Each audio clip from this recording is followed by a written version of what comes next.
The rest stop. It was one of those drives that seemed to stretch beyond time itself.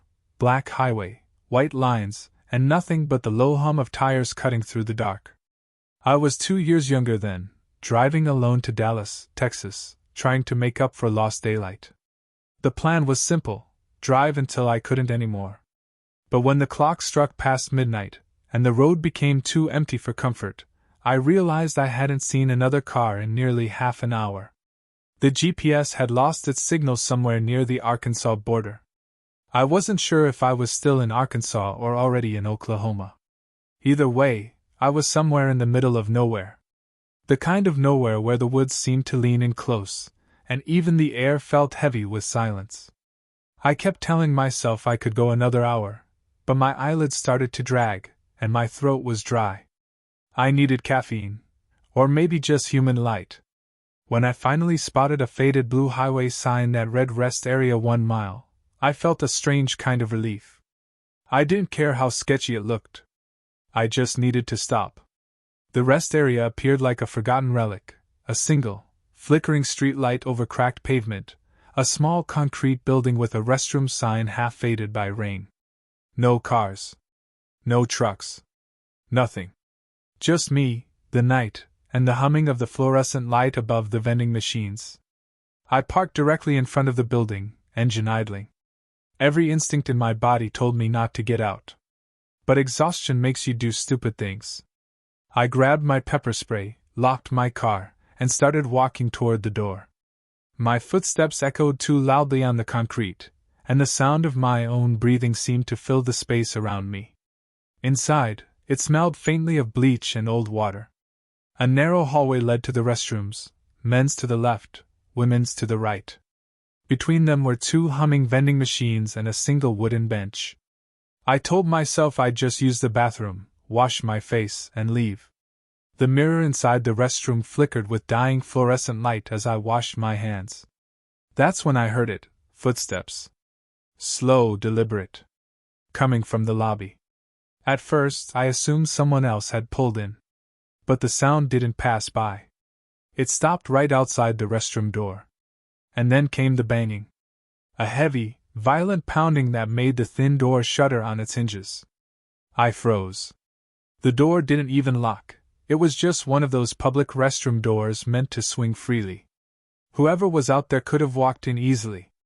But they didn't. They just kept pounding. 30 seconds. That's how long it went on. I counted. My breath was stuck in my chest, every slam echoing in the tiles. Then silence. The footsteps moved away. I waited. 1 minute. 2. My hand trembled as I clutched the pepper spray, staring at the reflection of the door in the mirror. Nothing. When I finally pushed it open, the lobby was empty. The vending machines hummed. The door to the outside stood ajar, letting in a thin gust of cold air. I stepped outside and scanned the parking lot, still empty. Only my car, parked under that flickering streetlight. I hadn't heard any engine. No doors slamming. Just quiet. I got in fast, locked the doors, and started the car. I didn't even grab a drink.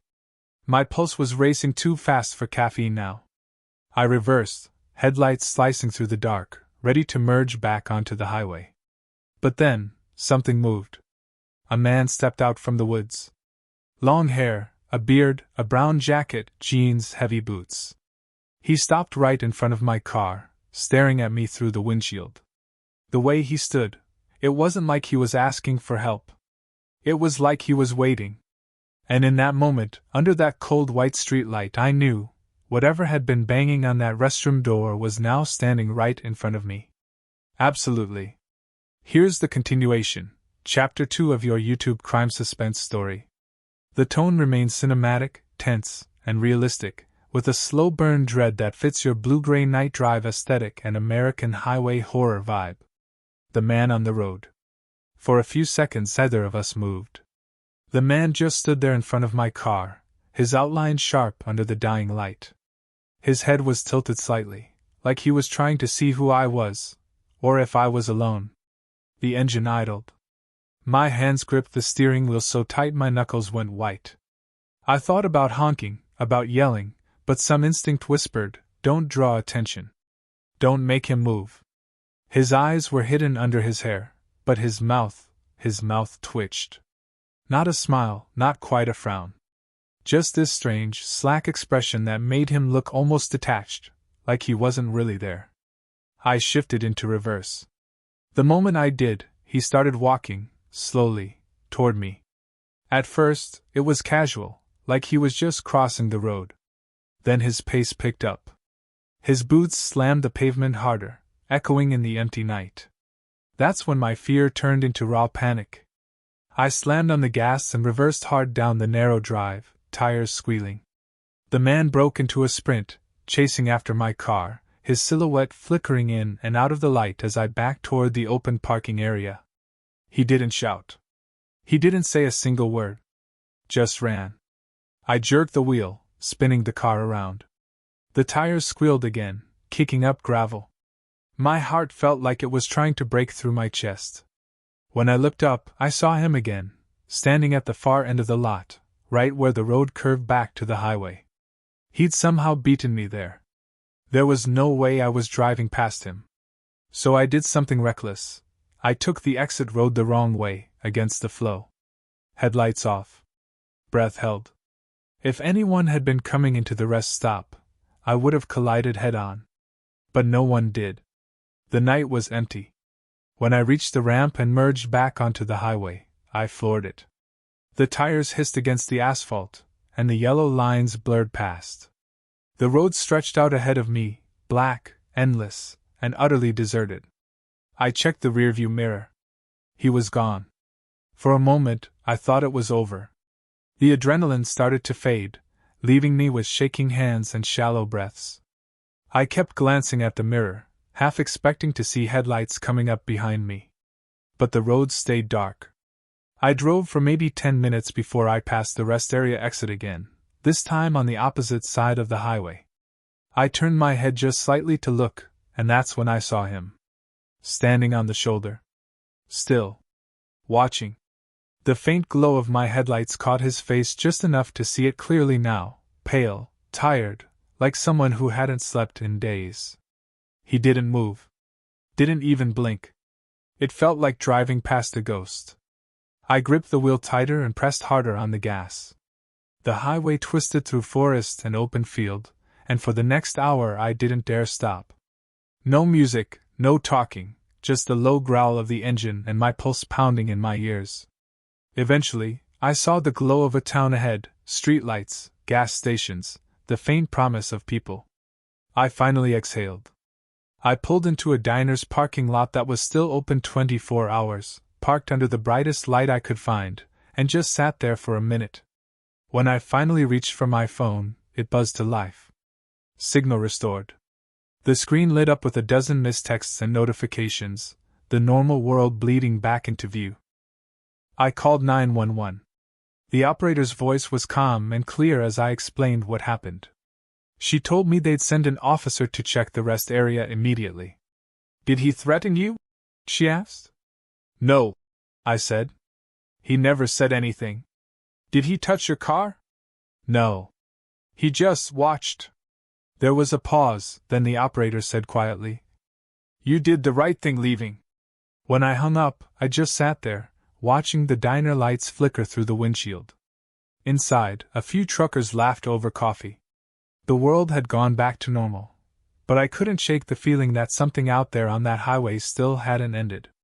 Because when I looked in my side mirror one last time, far across the road, under the flickering sign of a closed gas station, a brown jacket, standing still, facing me. The return to silence.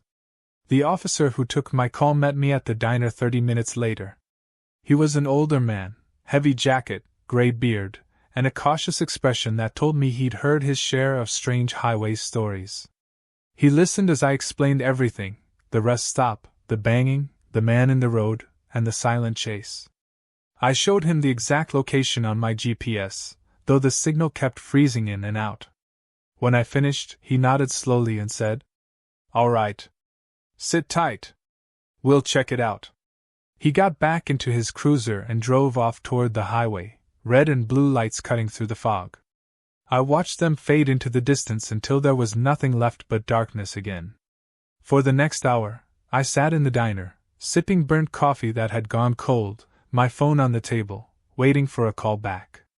The waitress refilled my cup twice, but I barely touched it. Finally, my phone rang. It was the officer. His tone was calm, but something about the way he spoke made my stomach twist. "Ma'am, we checked the rest area. There's no one there now. But your description matches a man we've had reports on before." "What kind of reports?" I asked. "Transient male, mid-40s. Been seen walking near the highway the past few weeks. We've checked on him before, never violent, but he's off. Locals say he camps out in the woods near that rest stop. We've told him to move along a dozen times, but he always comes back." I swallowed hard. "He banged on the restroom door. He chased my car. That doesn't sound harmless." The officer paused. "You're not wrong. But until he does something, there's not much we can charge him with." I thanked him, ended the call, and tried to breathe normally again. The coffee shop clock read 3:42 a.m. The road outside was slick from fog, the air heavy and still. I told myself it was over, that the man was probably still wandering somewhere between the trees, not after me specifically.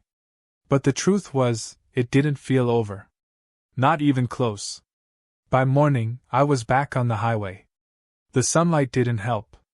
It just made the night before feel unreal, like it belonged to someone else's memory. Still, when I passed the exit sign for that rest area again, something in me couldn't resist. I slowed down. Turned off the main road. The place looked even worse in daylight. Cracked pavement, faded signs, the vending machines still humming. The woods behind the lot swayed gently in the morning wind. No police tape, no patrol cars, nothing. I parked in the same spot I had last night. My hands trembled as I got out, every sound amplified, the crunch of gravel under my boots, the creak of the restroom door. Inside, the flickering light was still broken. Everything looked exactly as I'd left it, except for one thing. On the mirror above the sink, drawn in streaks of gray dust, were the faint outlines of a handprint. Not mine. It was larger, smeared, as if someone had pressed their palm there and dragged it slowly downward. I stepped back, heart racing, and looked toward the door. That same creak. That same echo. But no one was there. I left immediately. Didn't look back, didn't stop again until I was halfway to Dallas. I told myself it was probably an old mark, that maybe it had been there before. But deep down, I knew better. Because when I stopped for gas later that day, I checked the rear of my car. And there, on the dusty trunk near the taillight, were 3 long fingerprints, fresh, streaked through the dirt. As if someone had pressed their hand against the back of my car while I wasn't looking. I never reported that part. I never told anyone about the handprints. I just kept driving. And sometimes, late at night, when I'm back on an empty stretch of highway and the road hums beneath my tires, I catch myself glancing at the rearview mirror, expecting to see a brown jacket standing just beyond the edge of my headlights, waiting for me to stop again.